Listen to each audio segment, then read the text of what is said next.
Freedom! No, I'm only joking. England versus Scotland, special edition of Let's Talk Tactics.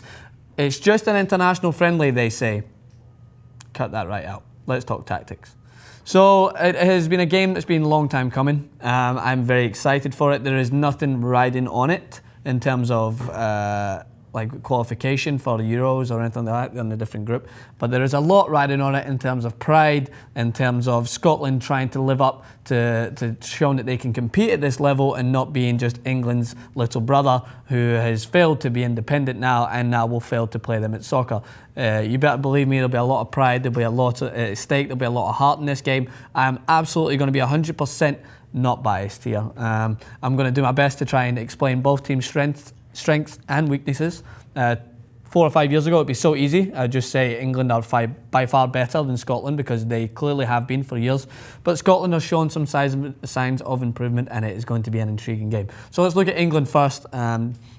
This is their team that they had up against Norway. Wasn't their strongest team. I think they were trying out a couple of players in there. Henderson on the right, Delph in the middle, Wilshere, Lallana. But what you have to talk about with England now, if you look at the last few games, is that they have found a dynamic partnership up top. Rooney and Welbeck at this point with 3 goals each, and Sturridge obviously coming back from injury will be scary for Scotland if they're there because they can rotate those 3, which are 3 great players, 3 great strikers. Welbeck has this knack of scoring for England, and if I was a Scottish defender, I'd definitely be worried about him and Rooney working together in his movement. So if you just look at their previous results again, what they did against Norway is they put out a lesser team and won 1-0, but they were very comfortable against Switzerland, which more often than not when England travel away from home in the European qualifiers or the World Cup qualifiers, they don't play as well, but I've been impressed by them.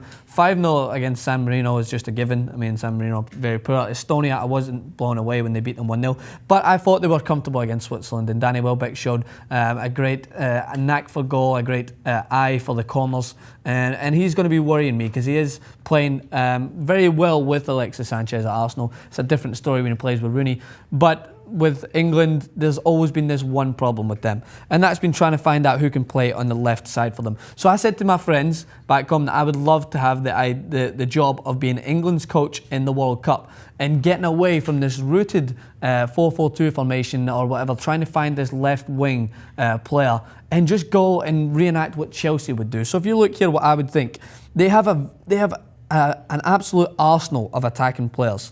And what they have is Rooney, Sturridge and Welbeck. And I wouldn't play all 3 of them, but I like the Chelsea formation of playing this somewhat of a 4-2-3-1. And I would go, I mean, you've got a lot of young, youthful players in there. I don't know how well they all gel together, but you've got Wilshere, you've got Henderson, and with Gerrard and Lampard, those guys that are just not with the legs that these younger lads can play at. They can play this holding midfielder role, and they can be a lot better at playing in there. But what Roy Hodgson should do is use the youth that they have up there. I mean, Sterling, he was their most effective player in the World Cup. The way that Sterling plays with Liverpool is he has the freedom to roam wherever he wants, go across the left-hand side. And that's the same with Hazard and Oscar with Chelsea. If England went with that same idea, they would be so much more threatening, I think, going forward. Because you have got the Rooney, who's more experienced, who can drop back into these areas. And that leaves for either Welbeck or Sturridge to play up top. And you've got, who I think is plays very well for England, is Lallana as well. Especially what he did in the World Cup. He was very promising. So if you're Roy Hodgson, you need to focus more on that arsenal of talent you've got in the final third, and that's where the worry is going to come from Scotland, especially trying to defend. But their weaknesses, Jagielka for me in England's back 4. I don't think he's up to the same calibre as Gary Cahill. He's not in the same wavelength, especially in the World Cup. They were caught so far apart, especially for Suarez's goal against Uruguay in that game. It was the most significant example of poor defending when they were caught so basically split as defenders. As I always talk about, they have to be together as a 2. I didn't think that was very intelligent defending, and I think that's where Scotland could snag a goal in there. So let's look at my home nation of Scotland. They're beginning to regain a fan base. They've always had a fan base. The Tartan Army has been very loyal, but now we have a fan base that's proud of their team and the way they're putting up fights against the likes of Poland and Germany. So the big thing for me is what Scotland always seem to do is they bring in people who are considered to be Premier League rejects or lower league players, and they instill a sense of pride in these players and they play for the team. Morrison, who plays in the middle of the park for Scotland, is very good. He works so hard, he can spread the ball around, and for me, he's going to be Scotland's playmaker to try and draw strings and move the ball around, and he's going to be the one to maybe cause England some problems when they play against them. And I mean, don't get me wrong, England have a strong back four, but we've seen Stephen Fletcher scores consistently in the Premier League come up against guys like Gary Cahill and Jagielka. I think Stephen Fletcher, with his confidence growing in the Premier League, he's going to be Scotland's go-to man for the goals. Naismith, I love Naismith's movement. I think he needs to be more clinical for Scotland, especially in the final third.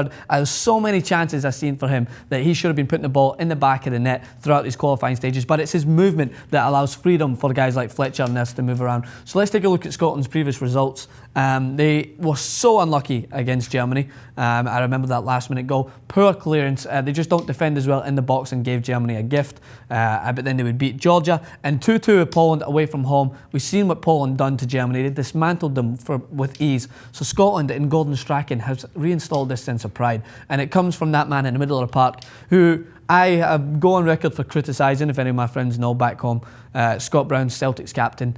I thought that he was just a headless chicken running around, didn't know where he was going, and he would just run around and kick people to make up for the way he was playing. But he is now taking on a technical part of his game that's so much more improved. He pops up with goals here and there, and he is a driving force with Morrison in that middle of the park, that when they come up against maybe the inexperienced Will Shaw Henderson, not inexperienced but lesser experienced than the likes of Gerrard and Lampard, it's going to be a tough battle, and it's going to come down to who's got the most heart in this game. My predictions right here, right now, is I don't know.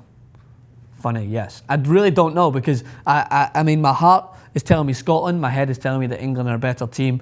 Me and the True Geordie are going to predict this on FIFA, so if you want to see my predictions, make sure to tune into that game, because it's going to be a grilling encounter between the two, obviously the two nations. I don't dive into that whole hatred thing. I mean, I've got plenty of friends who are English. I love the nation as well. My heart obviously is with Scotland, but the only thing that I'm more interested about is to see the passion of both teams playing against each other. Politics and everything aside, that's all nonsense to me. It's about the football. It's about whether Scotland can compete with a nation that has been superior to them in the footballing sense for years, and it's going to be fascinating to see if it will come. Make sure that if you're watching the game after, leave your comments in the section below and let me know what you think about both teams' tactics. Their go-to men, Sterling for England, worried about him. England should be worried about Fletcher. I think it's going to be fascinating. Thanks for watching.